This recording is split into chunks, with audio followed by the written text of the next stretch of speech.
Oh, thanks, Phil.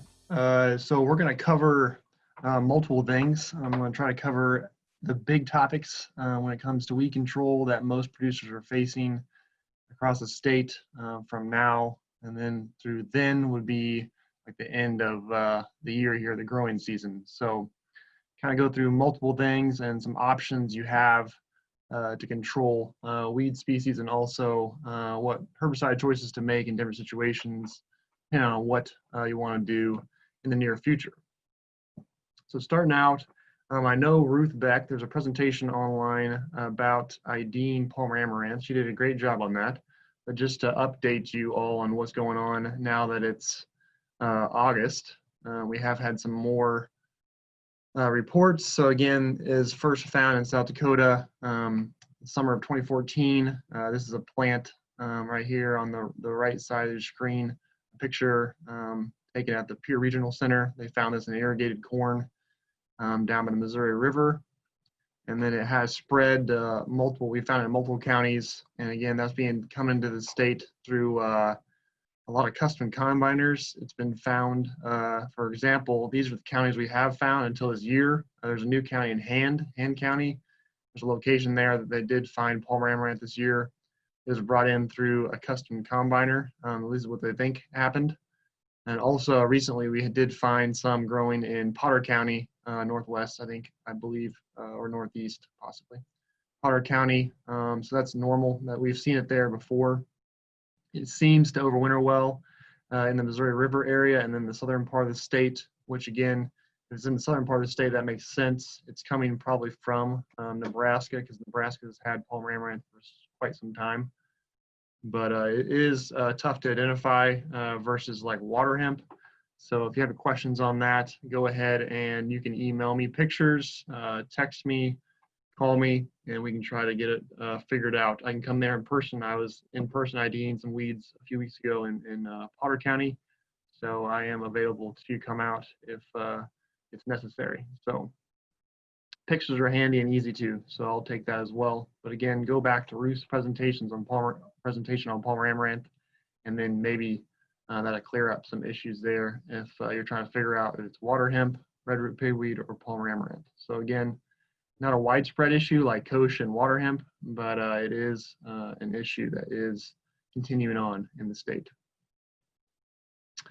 So talking about some different issues that might be coming up soon. If you have soybeans and you possibly have some escape weeds, whether that be water hemp or kochia, again, when you're harvesting that, sometimes, especially with kochia, if it's a thick kochia stand in your soybeans you didn't get knocked down with a herbicide application post, then you might have to defoliate those, suppress them a little bit to get them through the combine a little better. I have family members who farm in South Dakota, and they do this quite often. Some of the rougher areas that just have kochia. Usually it's a lesser an issue now that all the new technologies came out, especially dicamba beans, Liberty Link beans has helped some too. But it is still an issue in some areas, especially areas that aren't using some of those newer technologies. But there are quite a few options out there that are labeled for harvest aids in soybeans. Pre-harvest. So you just got to pay attention to your pre-harvest intervals, of course. If you want a short interval for this, sharpener aim, it's going to act a little faster than others, but again, it's not going to knock down weeds probably as well, especially large weeds. Some of these other products will. But again, there's no resistance that we know of to sharpen an aim, but 1 to 2 ounces depends. I'd suggest a 2 ounce rate. A little higher rate if you're going to be larger weeds, and it's only a 3-day interval for pre-harvest, so that's handy. Clarity, so like a dicamba product or Sterling Blue would be an off-brand, 8 fluid ounces to 2 quarts. Again, a higher rate would be better, depends on the size of the weeds and the intensity of them. Again, the 7 days is going to be your pre-harvest interval there. It is a defoliant product, Dextrol Defol 5. It's labeled. Again, a higher rate because it's just going to defoliate the weeds, not necessarily wipe them out like some chemicals would, but it will stop growth and they will senesce over time. So 7 to 10 days there. And then, of course, resistant issues with glyphosate. Again, that could be an option if you have a lot of grasses or something like that. out there. Or gramoxone, again, that's a contact herbicide, so not any problems with residual issues if you're going to be worried about that for something after soybeans, like a cover crop. But again, 8 to 16 fluid ounces, but your pre-harvest interval is 15 days. So you got to think a little ahead of the time on that situation. And then, of course, in all of these, you got to make sure you're following label recommendations for crop stage before you spray them to not hinder your cash crop. And then this slide might be out of date by the time this is posted online, but there's a few people I know in northern South Dakota that still have not harvested wheat. That might be happening here in the next few days. But if you don't know, I'll cover this shortly. Pre-harvest aids in wheat. They're similar to soybeans, but you have aim and sharpen again. Glyphosate, again, that's a lot of people don't like that, especially I would not recommend it using glyphosate if you're using it for wheat being harvested for use as seed. I'd stay away from glyphosate. We've had issues with viability of seed if you use glyphosate.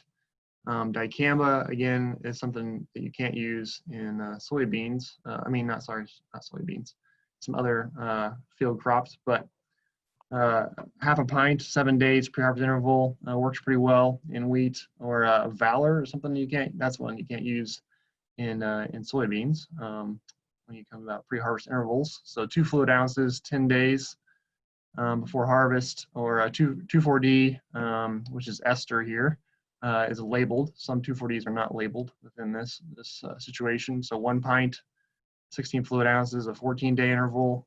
Or you can use an alley. If you do that, I'd suggest adding 2,4-D or a glyphosate, so 2,4-D LVE or a glyphosate product, depends on the weed issues you have. And again, that's a 10 to 14-day pre-harvest interval. So again, be aware of the labels there and when you can spray those. So that might be out of date by the time you see this, if you're not watching it right now, as of mid-August. But you can keep that in mind for next year. All right, so another thing I get a lot of questions on is burn down, especially after soybeans or after wheat is a big question. What do I use for burn down before cover crop planting? So what's the purpose of a cover crop? You got to ask yourself that before you start picking what herbicide issues. Of course, you got to know what weeds you have as well, what you're going to be doing. But grazing or forage, if you're going to graze it or hay it, or use it any type of forage, green chop, something like that, you've got to know that your options are very limited when it comes to that.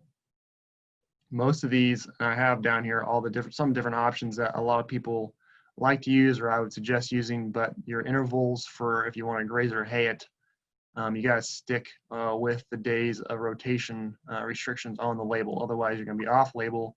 There's a potential for off label residues. Some chemical residues are going to be possibly in your animals that are going to be against the law. So just so you're aware, 2,4-D, 30 or more days is going to be on the label for cover crops. Dicamba, it depends on your rate, but a lower rate you could do probably a lesser rate here and get by with it. It's not going to be 120 days, but that's what they recommend on the label. Moxie, so that's bromoxynil. 30 days, sharpen. If it's 1 ounce of sharpen, it's 1 month. If it's 2 ounces of sharpen, it's 2 months. And then with AIM, you're going to have anytime. You have registered crops, you can plant back anytime, but then of course most cover crops aren't registered, so 12 months would be that. It'd be on label if you're going to graze or hay it. Stinger, anytime, another great option. Others, so if you're going to plant anything else that's not labeled there, it's going to be 10 to 18 months. And then Liberty, so most people think, okay, yeah, Liberty is a contact herbicide, but there is a fear they have on the label that there could be residues in cover crops. So you're supposed to, if you're going to be on label 70 days after application, plant cover crops, you can graze or hay it. And then glyphosate anytime, and gramoxone, paraquat anytime as well. So the big factors that affect these products, especially before cover crop planting after wheat, for example, is going to be how that herbicide breaks down. So we have started some prevent plant research. I have did some other research too that looked at residual herbicides in crop, so in wheat. So I sprayed them in early June, late May. And a lot of these, for example, like glean, we saw very limited loss when it came to cover crops planted after the cash crop was harvested. And then we didn't do any burn downs. We just went in there. We did do glyphosate burn down, some of those, and went in there and just planted cover crops and had a good stand, even after some products that do have a very long residual recommendation, I guess, from the label. But a lot of that comes down to soil type, pH, organic matter levels. So if you have a lot of, for example, clay, that's going to bind up herbicides like atrazine, and it will break down faster. So if it doesn't bind to clay, it's still in the water solution in the soil. That's when it can move and then be taken up by plants a lot easier. And you might have issues with chemicals like atrazine or something like that. Just a few pictures. So we did some prevent plant research this year. This is actually at the Southeast Research Farm near Beersford. So on the picture on the left, so what I did is I planted different cover crop species, just one species at a time, 5 foot wide, because I sprayed perpendicular across these prior. So we waited 6 days after application of Burndown. Then we went in there and drilled these in just to see how each species did. On the left, that's actually a 2,4-D dicamba mixture. I wanted to see how that did. It's called Scorch. This is off-label, so you cannot graze or hay it, but you can have it there for soil health purposes. As you can see on the left, you get a decent stand, and there's no weeds. If you look to the right, so this is turnip, rape, and radish, and then you have there's some grass species behind there. I just want to show the weed species. So on the right, you can see there is a large amount of water hemp there. So that was Roundup Burndown only. So the water hemp took it over in that situation, because the cover crop would have did fine if there's no weeds, because it wasn't a residual issue.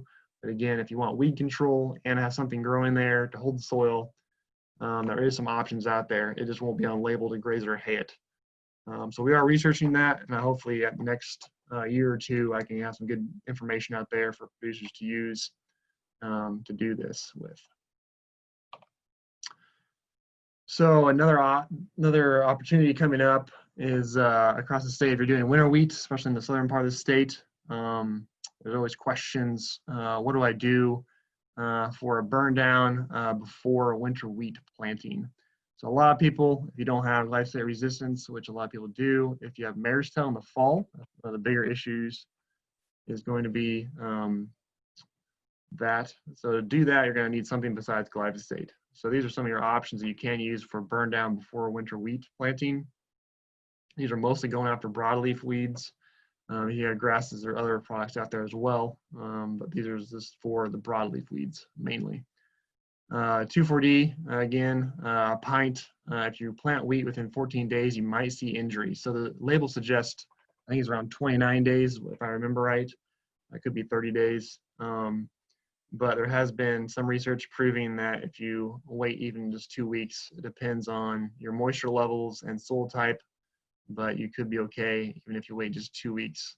But 2,4-D does give you good control of some broadleafs, but your time you have to wait till after application to planting can be long. But again, glyphosate, if you do use that, I'd mix 2,4-D with it to improve efficacy, so how well the herbicide moves to the plant and kills those weeds. Gramoxone, again, there's gonna be no limitation on that, but it does kill the weeds quickly, but if there's not enough there, you don't get good contact on large weeds, you could see some shoot out from the base of the growth point.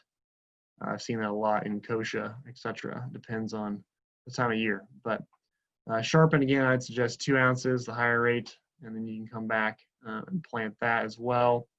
Wheat, there's no recommendations there. And then with the next few ones like AIM, Amber, Harmony SG, Express, a lot of those are used in, so next spring you can use those as well.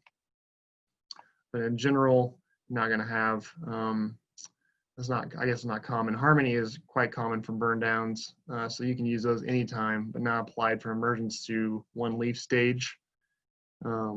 But if you go back, if you have Sharpen or Moxone or glyphosate, you're not going to have a limited residual, and then you can plant back about any time. So just be aware of the label and what your growth stage is in the wheat that you're trying to control the weeds before planting. Unless you're doing tillage, then that could change the scenario. All right, so prevent plant acres. I said some stuff about this, but the last few years we've had a lot of issues with weeds and prevent plant. So this is actually a picture over by, this is done about this time of year in mid-August, a couple years ago. I think this is 2 years ago, or possibly it was last year. I think it was 2 years ago. A field that was just covered in water hemp. That's all growing there is water hemp. It's hard to see in the picture, but it's quite a bit of water hemp there. So that is going to produce a lot of weed seeds if it wasn't controlled after I left there. But so the weed seed bank is high. Some of these prevent plant acres. I even saw some fields this year that were quite a mess because of that. But in general, a fall application of a herbicide or a split application of a pre-emergent herbicide if you're before wheat or beans, before corn and soybeans next year, it can be helpful to use a split application or even sorghum or a fall application this fall and then come back with maybe possibly another pre-emergent next spring. So there is benefits of fall applied herbicide. Some of the benefits is in the drier areas. If you do a split application, so you do like half this fall and do another half, or you do a quarter in the fall and 3/4 in the spring, whatever you want to do. Some labels allow for that.